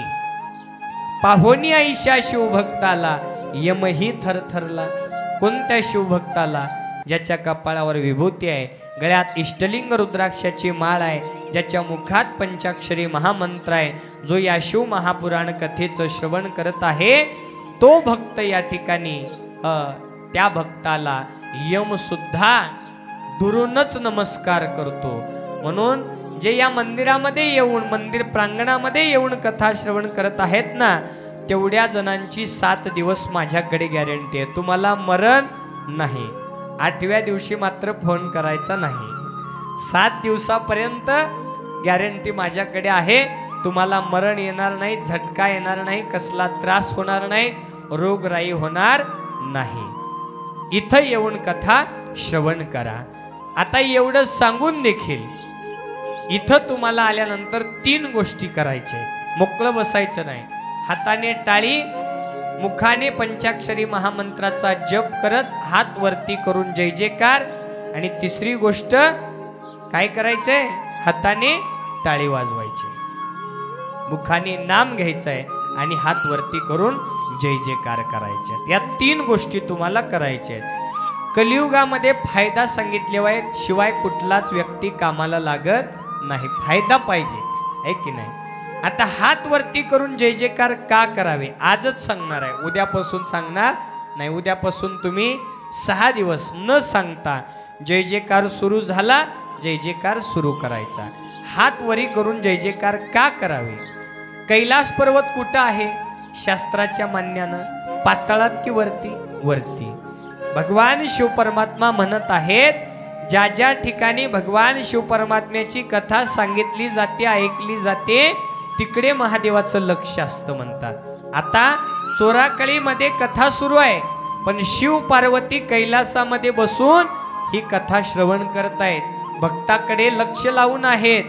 आणि त्या महादेव आणि पार्वतीच्या चरणाला हे 2 हात टेकले. असं ग्राह्य होण्यासाठी शिव महापुराण सांगतं 2 हात वरती केले म्हणजे हे 2 हात भगवान शिव आणि पार्वतीच्या पायाला टेकले. साक्षात शिव पार्वतीचं दर्शन होण्यासाठी 2 हात वरती करावे. पहिला फायदा. दुसरा फायदा, मुखाने नाम का घ्यावं? आहे की नाही? हात वरी केल्यानंतर महादेव पार्वतीचं दर्शन होतं हो, म्हणून आम्ही हात वरी करणार. पण मुखाने नाव काय घ्यावं? जय जयकार का करावा? तर आता ज्वारीचं सीझन गेलं आहेच म्हणा, शेतकरी वर्ग आहे. तुमच्या इकडे काय म्हणतात? कडबा म्हणतात ना. कडब्याच्या पेंड्या बांधल्या जातात आणि एकावर एक काय रचली जाते? गंज. हा, तुमच्या इकडं गंज म्हणतात. 1000 कडब्याची गंज रचलेली आहे आणि त्या गंजेला जाळायला काडीपेटीची किती बुरुज लागतील? जाळायचं नाही बाबा आपल्याला, अगोदरच दुष्काळ आहे, दुष्काळात 13वा महिना कशाला करायचा? उदाहरणासाठी, आहे की नाही? 1000 कडब्याच्या गंजीला जाळायला काडीपेटीची किती बुरुज लागतील? 1 काडी बस. वा, म्हणजे बुरुजाची सुद्धा गरज नाही, डब्बीची सुद्धा गरज नाही. 1 काडी ओढल्याबरोबर जसं 1000 कडब्याची गंज काही क्षणात जळून जाते ना, त्याच पद्धतीनं मागील 3 जन्माचं अनंत जन्मीचं पाप जाळण्यासाठी या मुखातून माझ्या भगवान शिव परमात्म्याचं एक नाम महत्वाचं आहे, म्हणून आपल्या मुखातून नाम घ्यायचं. दुसरा फायदा, पाप जाळण्यासाठी. आणि तिसरा फायदा, टाळी का वाजवावं? इथं कोणाला अटॅक आलाय? अरे बापरे, येणार आहे? नको रे बाबा. बरं, कोणाला येऊ नको वाटते? त्यांनी हात वरी करा. अटॅक येऊ नये कोणाला वाटते? झटका मराठीमध्ये सगळ्यांनाच वाटते महाराज, पण आम्ही हात वरी करणार नाही, आहे की नाही? सगळ्यांनाच वाटते. शास्त्रीय कारण, वैज्ञानिक कारण, झटका अटॅक येतो केव्हा? ज्या वेळेस माणसाच्या शरीरातल्या रक्ताच्या नाड्या बंद पडतात तेव्हा माणसाला झटका आणि अटॅक येतो. या रक्ताच्या नाड्या कुठून सुरू असतात? या तळ हातापासून सुरू असतात. ज्या वेळेस तुम्ही टाळी वाजवाल, या शिवा अनुभव मंडपामध्ये, या शिव महापुराण कथेच्या ठिकाणी ज्या वेळेस तुम्ही टाळी वाजवाल ना, त्या वेळेस तुमच्या या रक्ताच्या नाड्यावरती ताण पडेल आणि बंद पडलेल्या नाड्या पुन्हा चालू, झटका येणार नाही, अटॅक येणार नाही. तिसरा फायदा, टाळ्या वाजवणार की नाही? भवरोगावरी दिव्य रसायन औषध हे जाणं शिवनाम. फुकट आहे, फक्त लक्ष देऊन आपल्याला काही गोष्टी तुम्हाला त्या ठिकाणी श्रवण करायच्या आहेत. 3ही फायदे आपण ऐकलेले आहेत. टाळी वाजवल्याने झटक्यापासून दूर, नाम घेतल्याने पापापासून दूर, आणि हात वरती केल्याने साक्षात शिव पार्वतीचं दर्शन, आहे की नाही? या गोष्टी आपण आता महाराजांकडून ऐकलेल्या आहेत. अगदी 6 दिवस न सांगता ज्या वेळेस हात वरती होईल हात वरती करायचा, ज्या वेळेस गजर होईल मुखाने नाव घ्यायचं, ज्या वेळेस भजन होईल त्या वेळेस हाताने टाळी वाजवायची, आहे की नाही? एवढं सांगून देखील आपल्या जीवनाचं हित आहे, आपल्या जीवनाचा उद्धार आहे. इथं आल्यानंतर, या मंदिरामध्ये आल्यानंतर तुमच्या जीवनाचा उद्धार आहे एवढं सांगून देखील आता गावामध्ये किती घरं आहेत सांगा बरं? पूर्ण टोटल समाज अंदाजे, वीरशैव लिंगायतच नाही, अंदाजे घरं टोटल समाजाची सांगा बाबा. 3,500. वा, 3,500 घरं आहेत. 3,500 एक व्यक्ती पकडला तर इथं 3,500 लोकांची गर्दी होईल. पण इथं आलेत किती? 3.5 सुद्धा नाही. का हो? इथं आले कोण आणि इथं येणार कोण आज माहिती नसेल, पण आज माहिती होऊन देखील उद्या येणार नाहीत. त्यांचं पाप त्यांना इथं येऊ देत नाही. जे इथं आले आज ते भाग्यवान आहेत, आहे की नाही? आज भाग्य उदया आले संत पाऊल देखील. आज तुमचं भाग्य आहे, कुठंतरी अनंत जन्मीची पुण्याई आहे, म्हणून तुम्हाला या शिव महापुराण कथा श्रवण करण्याचं भाग्य प्राप्त झालं, आहे की नाही? एवढं सांगून देखील इथं येतं कोण? इरादे लाख बन जाते है, बनकर टूट जाते है. जावं जावं वाटतं कथा ऐकायला, पण येता येत नाही. इथं येतं कोण? इरादे लाख बन जाते हैं, बनकर टूट जाते हैं. इरादे लाख बन जाते हैं, बनकर टूट जाते हैं. इस शिवनाम के दरबार में वही लोग आते हैं जिन्हें मेरे भोलेनाथ बुलाते हैं, जिन्हें मेरे भोलेनाथ बुलाते आहे, है की नाही? इथं येतं कोण? ज्याच्यावरती माझ्या भगवान शिव परमात्म्याची कृपा दृष्टी आहे. मग बाकीचे म्हणतील आमच्यावरती का नाही? तुमची काहीतरी मागच्या जन्माचं पाप तुम्हाला आडवं येतंय, म्हणून तुम्हाला इथे येऊ देत नाही. तर तुम्ही आता सावध व्हा आणि इथून पुढे उद्यापासून तरी स्वतः तुम्ही इथे येण्याचा प्रयत्न करा आणि उरलेलं पाप जाळून पुण्याची भागीदारी व्हा. भाग्य प्राप्त झालेलं आहे की या चोराखाली नगरीमध्ये भगवान शिव परमात्म्याचं वाङ्मय. बघा, कोरोना रोग कशासाठी आला होता? परवा जो कोरोना रोग आला होता ना, कशासाठी आला? खास करून महिला मंडळासाठी आला. का? तर तुमच्यामुळेच बरेच संसार उद्ध्वस्त झाले. का? तुम्ही 5 जणी एका वट्ट्यावरती बसायचात, चावडीवरती बसायचात आणि तिथं गप्पा रंगल्या. तुझी सासू अशी, माझी सून तशी, माझी सून तशी, तुझी सासू अशी. याच्यामध्ये एका दरवाजाचे 2 दरवाजे झाले आणि भगवान महादेवाला वाटलं असंच जर सुरू राहिलं तर बरेच संसार उद्ध्वस्त होतील, बरेच भाऊ एकमेकापासून दूर होतील, मायबाप लेकरापासून दूर होतील, म्हणून हे बोलणंच बंद करून टाकायचं ठरवलं. आणि 5 जणांना एका जागी यायचं पाठवला आणि 5 जणांची जमावबंदी केली आणि 5 जणींना वेगळं वेगळं केलं. सगळ्यांना पुरुषसहित ते वेगळं केलं. ती केलं, त्याच्या पलीकडे बोलायचं सुद्धा बंद केलं. नाकाला काय लावलं? मास्क. त्याला मराठी भाषा काय? मुंगस लावले, मुंगस, आहे की नाही? बोलायचं तर बंद केलंच केलं, साधं खोकलायचं सुद्धा बंद केलं. खोकला की ठोकला. 14 दिवस क्वारंटाईन, आहे की नाही? होती की नाही परिस्थिती? कशी परिस्थिती? माय बापाच्या जवळ गेली नाही, बाप माईच्या जवळ गेला नाही, पोरग मायबापाच्या जवळ गेलं नाही, मायबाप पोराच्या जवळ गेले नाहीत, पती पत्नीच्या जवळ गेली नाही, पती पत्नीच्या जवळ गेला नाही. कोरोनानं आपल्याला माणुसकी दाखवली, आहे की नाही? चिरटा मुंग्यासारखे लोक त्या कोरोनामध्ये या जग सोडून गेले. तुम्ही आम्ही वाचून जगून का राहिलो? कारण आपलं मागच्या जन्मीचं काहीतरी पुण्य आहे, म्हणून तुम्ही आणि मी इथं वाचून जगून राहिलो. आता या मानवी जन्मामध्ये वाचून जगून राहिलो म्हणून काय करा? या तोंडाने व्यर्थ भापट पसारा बोलत बसू नका. या मंदिरामध्ये या. दरवर्षीच्या या नाम यज्ञ सोहळ्यामध्ये सरळ हाताने दानधर्म करा, काया वाचा मनाने सेवा करा. इथं तुम्हाला पुण्य प्राप्त होणार आहे. हीच एक जागा आहे दानधर्म करण्यासाठी. हीच एक जागा आहे तुमच्या जीवनाचा उद्धार करून घेण्यासाठी. ही एक जागा आहे तुमच्या तरुण पिढीला संस्कार प्राप्त करून देण्यासाठी.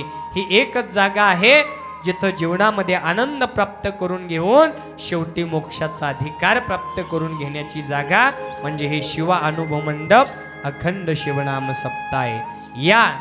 या रे लहान थोर भलते याती नारी नर, है की नाही? या म्हणाले. कुणी असा, उच्च असा, नीच असा, गरीब असा, श्रीमंत असा, जात असा, परजात असा, है की नाही? कोणत्याही पंथातील, कोणत्याही जाती धर्मातील भक्तांनी ही शिवकथा ऐकण्यासाठी या. वीरशैव लिंगायतांनीच कथा ऐकावी. वीरशैव लिंगायताचाच महादेव डोक्यातून काढून टाका. जाती कुळ गोत्र न पाहे शंकर, भक्ताचे माहेर स्वामी माझा.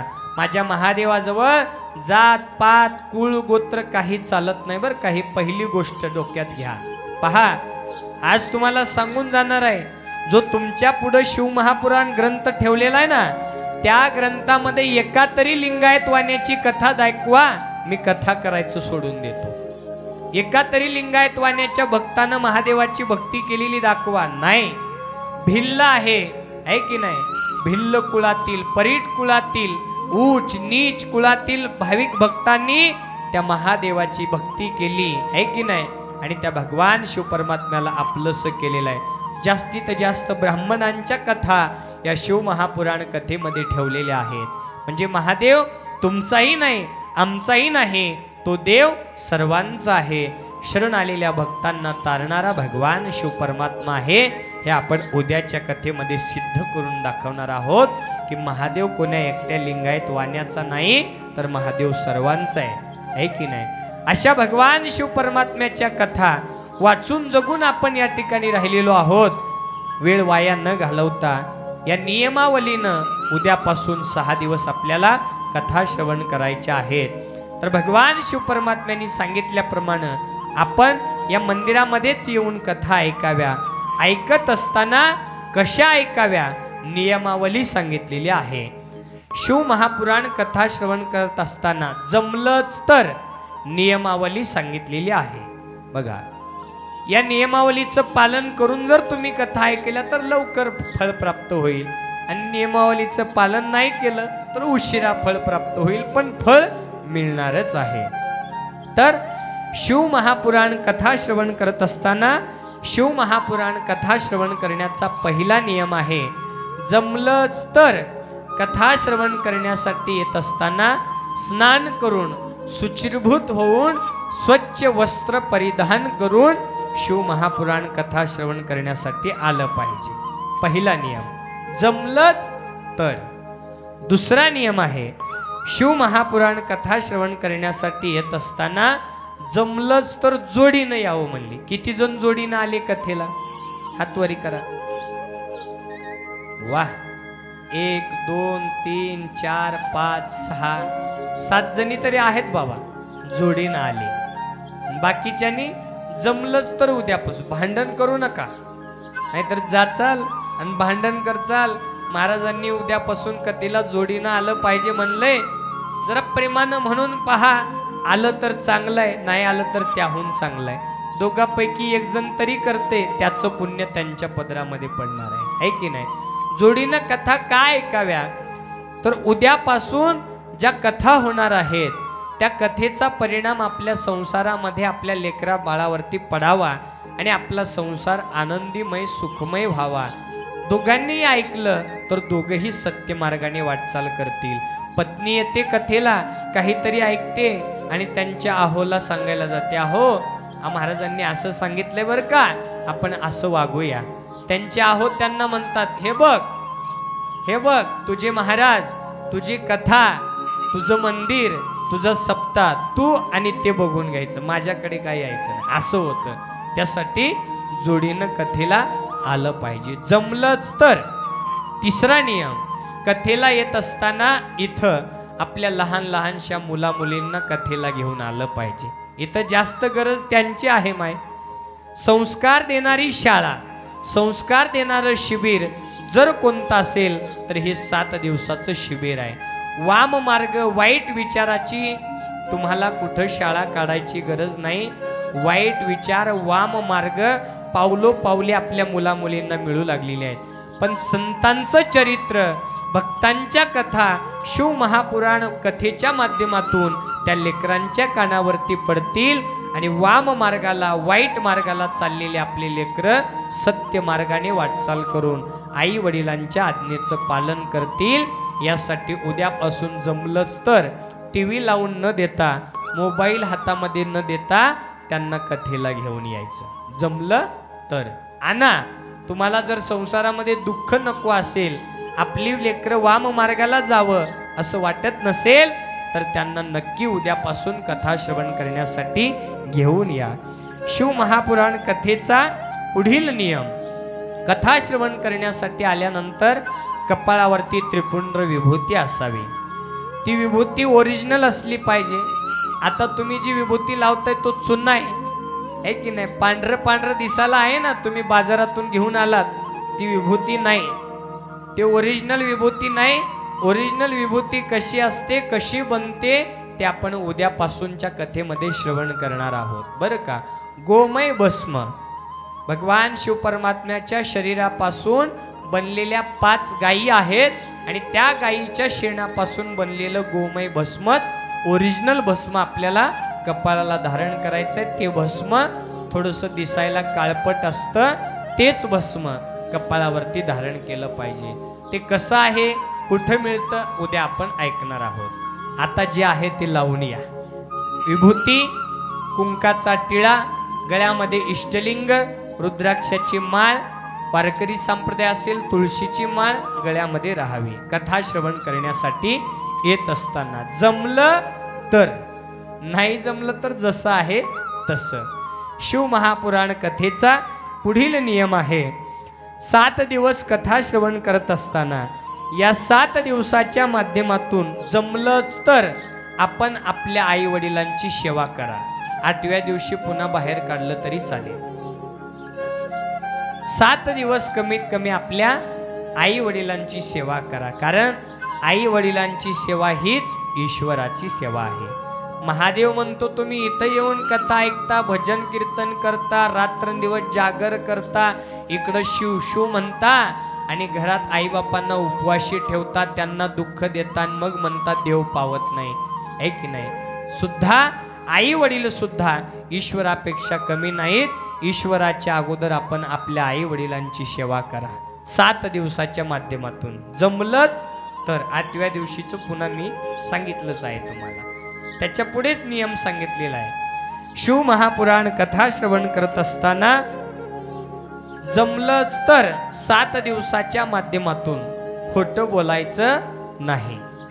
8व्या दिवसापासून बोललं तरी चालते. 7 दिवस आपल्या या वाणीने खोटं बोलता कामा नये, सत्य बोलावं. एक खरं बोलून मोकळं झालेलं बरं, पण एक खोटं बोलून त्या खोट्याला लपवण्यासाठी पुन्हा दुसरे 1000 खोटं बोलायचं कुठं सांगितलेलं आहे. ते पाप कोण फेडावं, त्यासाठी एक खरं बोलून मोकळं झालेलं बरं. 7 दिवस. पुढील नियम, शिव महापुराण कथा श्रवण करत असताना जमलंच तर 7 दिवसाच्या माध्यमातून आपल्या या वाणीने कोणाची निंदा व्हायला नको आहे. कोणाला निंदा कोणाची करायचं नाही. आपल्या वाणीने कोणाला ब्र शब्द बोलायचे 8व्या दिवसापासून केली तरी चालेल. 7 दिवसाची नियमावली आहे. शिव महापुराण कथा श्रवण करण्याचा पुढील नियम आहे, शिव महापुराण कथा श्रवण करण्यासाठी येत असताना महिला मंडळ उद्यापासून येताना आरतीचं ताट प्रत्येकाने, हे भाग्य आहे की तुम्हाला शिव महापुराण कथेची आरती करण्यासाठी साक्षात या चोराखळीमध्ये भाग्य प्राप्त झालेलं आहे. आरतीचं ताट कसं असावं, स्टीलचं चालणार नाही. आरतीचं ताट हे तांब्याचंच असलं पाहिजे. त्याच्यामध्ये आरत्या 2 असाव्या. तुमच्याकडे एक पंथी असेल तर त्याच्यामध्ये दिवे 2 असावे. एक दिवा कधी लावतात, माणूस कुठं गेल्यावर, मग देव मेलाय का, नाही ना. मग त्या आरती जरी तुमच्याकडे एक असेल तरी त्याच्यामध्ये दिवे मात्र 2 लावायचे. दिवा सुद्धा तांब्याचा असला पाहिजे. आरतीच्या ताटामध्ये बेल, पांढरी फुलं, लाल फुलं, तांबड्या तांब्यामध्ये 1 लोटा जल, 1 लोटा जल सभी समस्या का हल किंवा फल, आहे की नाही. तांबड्या तांब्यामध्ये सोबत विभूती, कुंकू हळदी नाही आणलं तरी चालेल. महादेवाला हळदी कुंकू वर्ज्य आहे, महादेवाला हळदी कुंकू चालत नाही. आरतीचं ताट, जलाचा लोटा, बेलफूल, भस्म एवढ्याच वस्तू त्या ठिकाणी ताटामध्ये घेऊन नैवेद्य म्हणून थोडे मुरमुरे, साखरेचा नैवेद्य आपण सोबत घेऊन यायचा आहे. आणि सोबत येत असताना बसायला एक आसन, जो तुम्ही चटईवरती बसलात ना, उद्यापासून चटईवरती बसायचं नाही. येताना आसन, सुती आसन प्रत्येकाने घेऊन यायचा आणि ते आसन टाकूनच कथा श्रवण करायचे. शिव महापुराण कथेचा पुढील नियम आहे, कथा श्रवण करत असताना आज ज्या जागी बसून तुम्ही कथा ऐकलात ती जागा 6 दिवस सोडायचं नाही. आज ज्या जागी बसलात त्याच जागी बसून अगदी 6 दिवस उरलेली आपल्याला कथा श्रवण करायची आहे. त्या जागेतलं पुण्य तुम्हाला प्राप्त होणार आहे. तुम्ही म्हणाल आज तक्का द्यायला काय नव्हतं, उद्याला भिंतीला तक्का देऊन बसते, वारवसाला बसते, बाहेर जाऊन बसतो, असं नाही. तर ते पुण्य आपल्याला प्राप्त होणार नाही. आणि म्हणून ज्या जागी बसलात त्याच जागी बसून आपल्याला या शिव महापुराण कथा श्रवण करायच्या आहेत. हा नियम आहे. पुढे भगवान शिव परमात्म्यांनी सांगितल्याप्रमाणे या शिव महापुराण कथा श्रवण करत असताना जमलंच तर निराहार राहून कथा श्रवण करायला सांगितलेले. उपवास, अरे बापरे, दिवसभर उपवासी राहायला सांगितलेला आहे. आणि जर ज्यांना उपवास जमत नसेल त्यांनी फळ आहार ग्रहण करायचा. सेब, चिक्कू, दूध घेऊन शिवकथा झाली म्हणजे आता आरती झाली. आरती झाल्यानंतर तुम्ही जसं सोमवारचा उपवास सोडता तसं एक टाइम भोजन करून तुम्ही कथा ऐकू शकता. कथा झाल्यानंतर भोजन करायचं. दिवसभर फळ आहार, दूध, हे नियम आहेत. या नियमावलीनं जर आपण कथा ऐकली तर लवकर आपल्याला फळप्राप्ती होते. शिव महापुराण कथेचा पुढील नियम आहे पहा. 7 दिवसाच्या माध्यमातून आपल्या हाता आणि पायाच्या बोटाचे नख काढायचे नाहीत, डोक्याचे केस काढायचे नाहीत. हा शिव महापुराण कथेचा नियम आहे. शिव महापुराण कथा श्रवण करण्याचा पुढील नियम आहे. शिव महापुराण कथा आपल्या गावामध्ये सुरू आहे.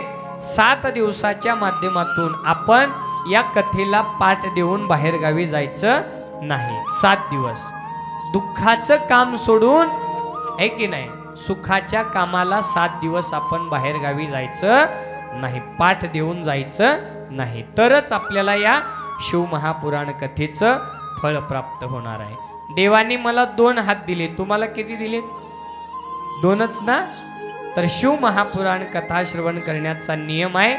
उद्याला येताना तुम्ही माय मावल्याने 2 हाताने तुमच्या 2 मैत्रिणी ओढून आणायच्या. शिवकथेला भांडायचं आलंच पाहिजे, कारण आपल्या जीवनाचा उद्धार इथं आहे. पुरुषांनी तुमचे 2 मित्र भांडण करायचे, बोलणारच नाही म्हणायचं आल्याशिवाय, कारण त्यांना इथं घेऊन आलेल्याचं पुण्य सुद्धा तुमच्या पदरात आहे, त्यांचा सुद्धा उद्धार आहे, तुमचा डबल उद्धार आहे. म्हणून शिव महापुराण कथेचा नियम आहे, या 2 हातांनी उद्याला 2-2 व्यक्ती आपण घेऊन यायच्या आहेत. शिव महापुराण कथेचा पुढील नियम आहे. या ठिकाणी आरती झाल्यानंतर तुमच्या पुढे आरती येते. आरती घ्या म्हणून. आरती कसं घेता? ऍक्शन करून दाखवा थोडंसं. तुमच्याकडे आरती आली आता, हा कसं घेता? असं घेऊन काय करता सांगा? ऍक्शन. हा इकडं, हा इकडं, इकडं, पाठीमाग.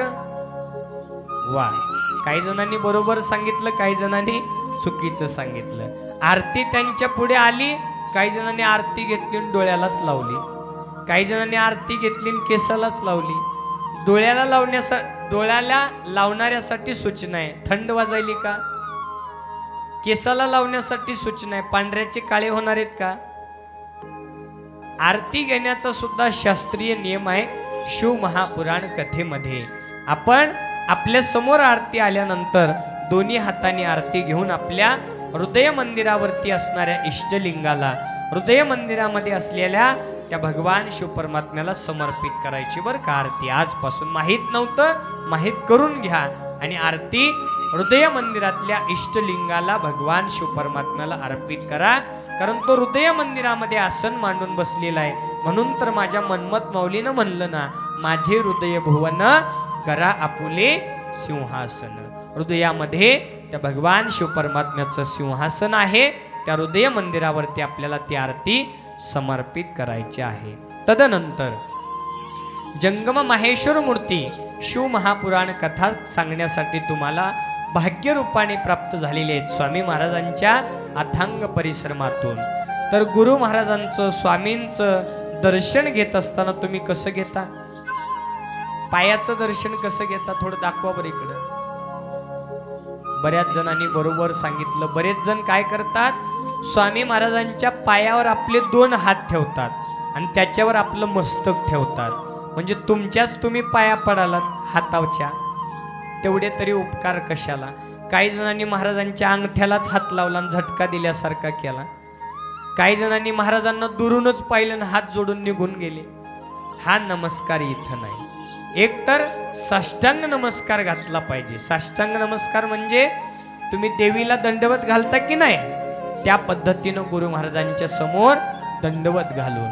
ज्यांना तो नमस्कार जमणार नाही, पाठीचा त्रास आहे, त्यांनी गुरु महाराजांच्या दोन्ही अंगठ्याखाली आपले हे तळ हात घालायचे आणि हे मस्तक त्या गुरु महाराजांच्या अंगठ्यावरती टेकवायचं. तो नमस्कार भगवान शिवपरमात्म्यांनी नियमावलीमध्ये सांगितलेला आहे. पुढील नियम आहे, गुरु महाराजांचं रिकाम्या हाताने दर्शन घ्यायचं नाही. काहीच नाही. कितीही दान करा, रुपया करा, आठाने करा, चाराने करा, चालणार नाही ते. पण काहीतरी आपल्या हाताने दर्शन घेत असताना गुरुला दान धर्म करूनच आपण दर्शन घेतलं पाहिजे. गुरु महाराजांच्या दर्शनाने शिव परमात्म्याचा आशीर्वाद आपल्याला प्राप्त होणार आहे. शिव महापुराण कथेचा हा नियम आहे. शिव महापुराण कथेचा पुढील नियम आहे, जंगम माहेश्वर मूर्ती कथाकार आपल्या गावामध्ये कथा सांगण्यासाठी आलेले आहेत. स्वामी महाराजांच्या माध्यमातून 7 दिवस ज्यांना गुरु महाराजांची पाद्य पूजा करायची आहे त्यांना प्रसाद आपल्या घरामध्ये येऊन त्या ठिकाणी त्यांना प्रसाद भोजन द्यायचं असेल, त्यांनी स्वामी महाराजांकडे नाव नोंदणी करून गुरु महाराजांना आपल्या घरामध्ये बोलावून आदरातिथ्य करून प्रसादाची व्यवस्था करून साक्षात शिव परमात्म्याला भोजन खाऊ घातल्याचं पुण्य भगवान शिव परमात्म्याने या शिवनामावलीच्या या नियमावलीमध्ये आपल्या समोर वर्णन केलेलं आहे. कारण एका जंगमाला जेवू घातलं म्हणजे साक्षात भगवान शिव परमात्म्याला जेवू घातल्याचं पुण्य आपल्या जीवनामध्ये प्राप्त होते, असं भगवान शिव परमात्म्याने या नियमावलीमध्ये सांगितलेलं आहे. पहा, शिव महापुराण कथेचा पुढील नियम आहे, या शिव महापुराण कथा श्रवण करत असताना कमीत कमी 7 दिवस तरी आपण ब्रह्मचर्याचं पालन केलं पाहिजे. 7 दिवस कमीत कमी ब्रह्मचर्याचं पालन करून कथा ऐकावी. तदनंतर शिव महापुराण कथेचा पुढील नियम आहे, शिव महापुराण कथा श्रवण करत असताना कमीत कमी व्यसन याच्यापासून दूर राहायचंय. 8व्या दिवसापासून पुन्हा मळायला चालू केलं तरी चालेल. 7 दिवस गुटखा, तंबाखू, सिगारेट व्यसनापासून दूर राहून त्या ठिकाणी आपल्याला कथा श्रवण करायची आहे. पडले वळण इंद्रियासी. 7 दिवस लागलेली सवय भगवान शिव परमात्म्याच्या या शिव महापुराण कथेच्या माध्यमातून हळूहळू तुम्हाला दूर करणार आहे. जमलंच तर बाबा, टेन्शन नाही लेणे का, जमलंच तर फळ प्राप्त करून घ्यायचं असेल तर एवढं करावंच लागणार आहे. कारण हे सुद्धा व्यसन घातक आहे, माणसाला कळतं पण वळत नाही, आहे की नाही. आणि म्हणून ही शिवकथा त्याच्यासाठीच आहे, व्यसनापासून दूर व्हावं, वाम मार्गापासून दूर व्हावं, आनंदाची प्राप्ती व्हावी, मोक्षाचे अधिकारी व्हावे, याचसाठी केला होता अट्टहास, आहे की नाही. शिव महापुराण कथेचा पुढील नियम आहे, कथा श्रवण करत असताना कमीत कमी 3 वर्ष गावामध्ये कथा चलावी आणि ती 3 वर्ष कथा एकाच महाराजांच्या मुखातून तुम्ही ऐकली पाहिजे. का तर पहिला वर्ष आहे सतीखंड, दुसरा वर्ष आहे पार्वती खंड आणि तिसरा वर्ष आहे कुमारखंड. पहिल्या वर्षी आलेले महाराज दुसऱ्या वर्षी ही कथा सांगणार नाहीत, पार्वती खंडाकडे तुम्हाला घेऊन जाणार. जर दुसऱ्या वर्षी तुम्ही दुसरे महाराज आणले तर पुन्हा महाराज पहिल्या वर्षापासून सुरू करणार. म्हणून 3 वर्ष एकाच गुरु महाराजांच्या मुखातून आपल्याला ही कथा श्रवण करण्याचा नियम आहे. मी नाही सांगत, भगवान शिव परमात्म्याने या शिव महापुराण कथेच्या माध्यमातून आपल्या समोर कथा वर्णन केलेले आहे. तदनंतर शिव महापुराण कथेचा पुढील नियम, शिव महापुराण कथा श्रवण करत असताना उद्यापासून नियम आहे, एक दाम्पत्यापासून पुढे कितीही, एक जोडी पूजेसाठी ते पुढे 2 करा, 5 करा. भाग्य आहे की शिव महापुराण ग्रंथाची पूजा करण्याचं भाग्य तुम्हाला प्राप्त झालेलं आहे. तर प्रत्येक दाम्पत्याने उद्यापासून 3 हार, 2 हार छोटे, 1 हार ग्रंथाला अर्पण करण्यासाठी, एक हार फोटोला अर्पण करण्यासाठी आणि एक हार गुरु महाराजांना समर्पित करण्यासाठी, सोबत 2 नारळ आणि 1 शाल. 1 नारळ सोललेला प्रसाद करण्यासाठी, 1 नारळ महाराजांच्या हस्ते तुम्हाला ओटीला घेण्यासाठी. 2 नारळ, 1 शाल, 3 हार, आरतीचं ताट, बेलफूल आणि पाण्याचा लोटा, एवढ्या वस्तू प्रत्येक दाम्पत्याने उद्यापासून येताना बरोबर 7:30 ते 7:45 वाजता गायक मंडळी कथेला सुरुवात करतील. बरोबर 8 ते 11 टाइम टू टाइम कथेला आपल्याला सुरुवात करायची आहे. बरोबर 11ला आरती संपन्न होईल, म्हणून बरोबर 8 वाजायच्या सुमारास आपण या ठिकाणी उपस्थित राहायचंय दाम्पत्याने. आणि कथा ऐकणाऱ्यांनी कधी यायचं? देव अगोदर का भक्त अगोदर? हो, देव अगोदर का भक्त अगोदर असा प्रश्न आहे महाराज.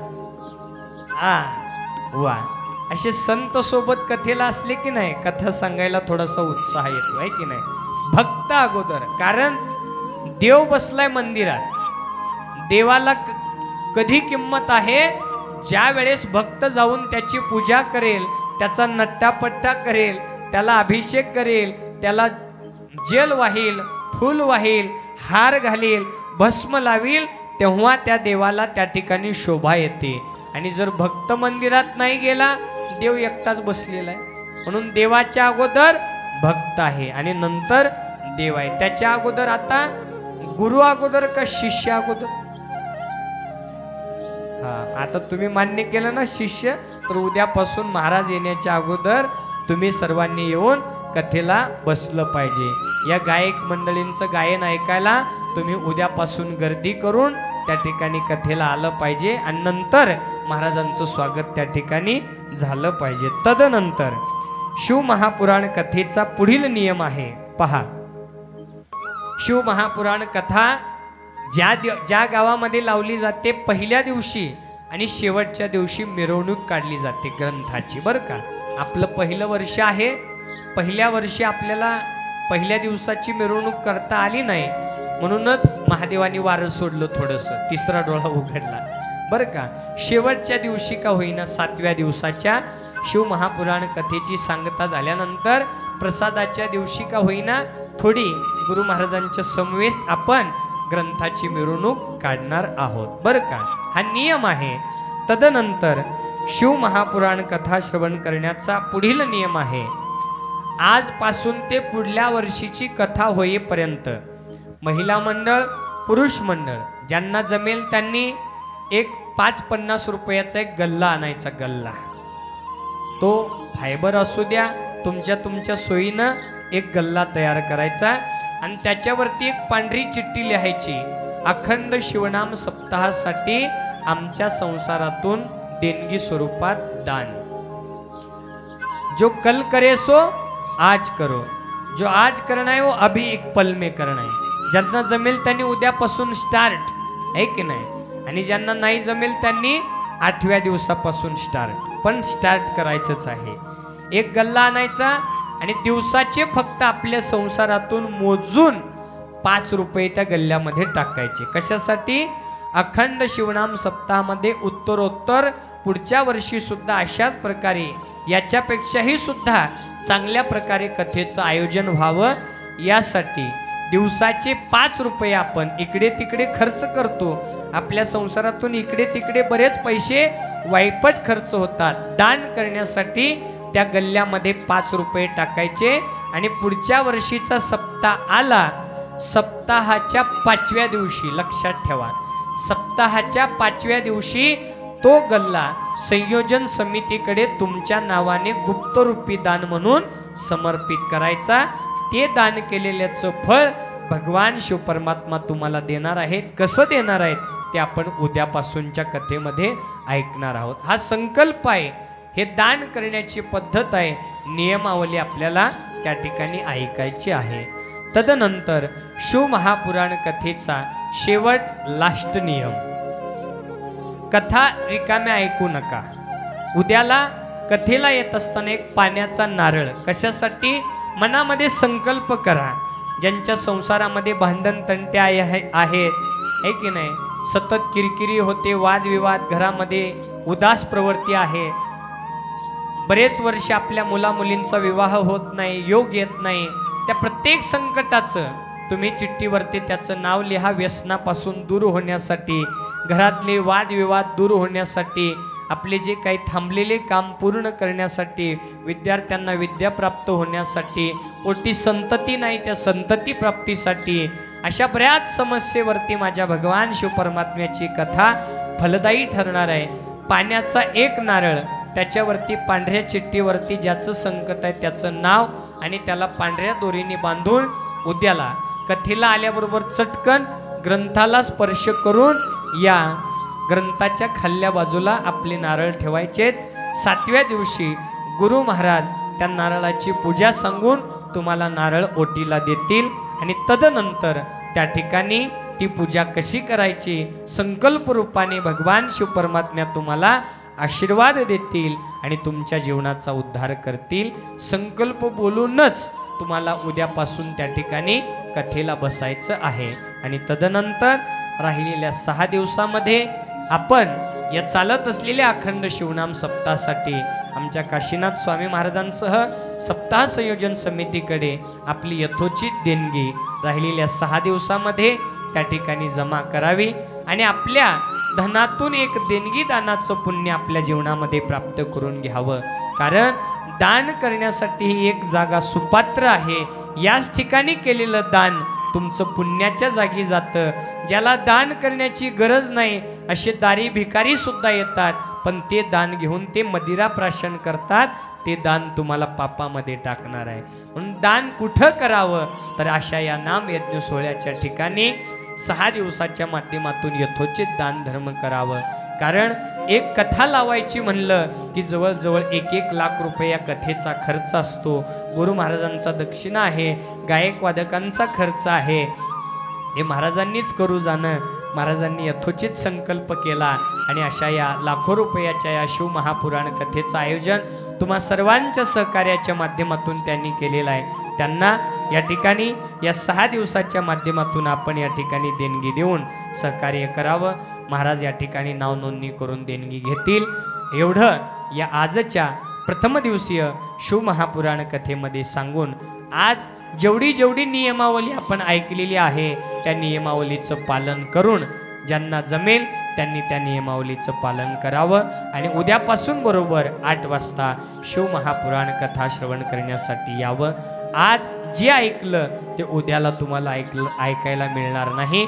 उद्यापासून पापी दुराचार्यांनी कशा प्रकारे या शिव महापुराण कथेचं श्रवण करून भक्ती करून आपल्या जीवनामध्ये आपल्या जीवाचा उद्धार करून घेतला या कथा आपण उत्तरोत्तर भस्म महात्म्य, रुद्राक्ष महात्म्य, धर्म, अर्थ, काम, मोक्ष या 4ही पुरुषार्थाची प्राप्ती करून देणाऱ्या कथा आपण उद्यापासून श्रवण करणार आहोत. एवढंच आजच्या प्रथम दिवसीय मंगलमय प्रसंगी सांगून आजच्या प्रथम दिवसीय शिव महापुराण कथेला याच ठिकाणी विराम करत असताना झालेली शिव महापुराण कथा भगवान शिव परमात्मा, गुरु माऊली, ग्रामदैवत, जन्मदाते आईवडील व तुम्हा सर्व साधू संतांच्या हृदय मंदिरामध्ये विराजमान असणाऱ्या परमात्मरूपी भगवंताच्या दिव्यचरणी समर्पित करून आजच्या प्रथम दिवसीय शिव महापुराण कथेला याच ठिकाणी विराम करीत आरती करू शंभू देवा देवाधिदेव महादेवा. आरती करू शंभू देवा देवाधिदेव महादेवा. आरती करू शंभू देवा देवाधिदेव महादेवा. आरती करू शंभू देवा देवाधिदेव महादेवा. हो जलभस्माने पूजा करूनी बेलवाहू चरणाला पाहुन आईसी भोळी भक्ती मनी शंभू देव हसला. भक्ता तारणारा देव हा भोळा त्याच्या सेवेत जन्म जावा. आरती करू शंभू देवा देवाधिदेव जय भोले. आरती करू शंभू देवा देवाधिदेव लेप लावून नैवेद्य दाखवू मुखाला पाहुणी आईसी गोड भक्ती मनी शंभू संतोषला दान देणारा सुखाचा झरा त्याच्या सेवेत जन्म जावा आरती करू शंभू देवा देवादी देवा जय भोले आरती करू शंभू देवा देवादी देवा महादेवा ओ शंख डमरू टाळ मृदंग वाजवू आरतीला भोळ्या भक्तीने भोळ्या मनाने जाऊ शरणाला शंख डमरू टाळ मृदंग वाजवू आरतीला भोळ्या भक्तीने भोळ्या मनाने जाऊ शरणाला कुमार गाई हाक देवा मारी कुमार गाई हाक देवा मारी त्याच्या सेवेत जन्म जावा आरती करू शंभू देवा देवादी देवा जय भोले आरती करू शंभू देवा देवादी देवा महादेवा कर्पूर गौरम करुणावतारम संसार सारम भुजगेन्द्रहारम सदा वसंतम हृदयारविंदे भवं भवामि सहितं नमामि गुणातीत कांतं परब्रह्म शान्तं सुविद्यादिदेवं भवारण्यदाम् उमानाथमीशं जराजन्मनाशं स्वयं ज्योतिर्लिङ्गं नमामीष्टलिङ्गं महादेवदेवं महापापनाशं चिताभस्मलिङ्गं नमामीष्टलिङ्गं कर्पूरगौरं करुणावतारं संसारसारं भुजगेन्द्रहारं हर ओं यत्नेन यज्ञमयजन्त देवाः स्थानि धर्माणि प्रतमानस्य नम तेहनाकं महिमान सचन्त यत्र पूर्वे साध्या सन्ति देवाः ओम गुरुदेव महादेव गुरुदेव सदाशिव गुरुदेवात् परं नास्ति तस्मै श्री गुरवे नमः इति मंत्रपुष्पांजलि समर्पयामि नमः पार्वतीपते शिव हर हर शिव महापुराण भगवान की जय कैलाशपति भगवान की जय बजरंगबली हनुमान की जय सब संतन की जय हर हर महादेव भारत माता की जय वंदे मातरम वंदे मातरम नमः पार्वतीपते शिव हर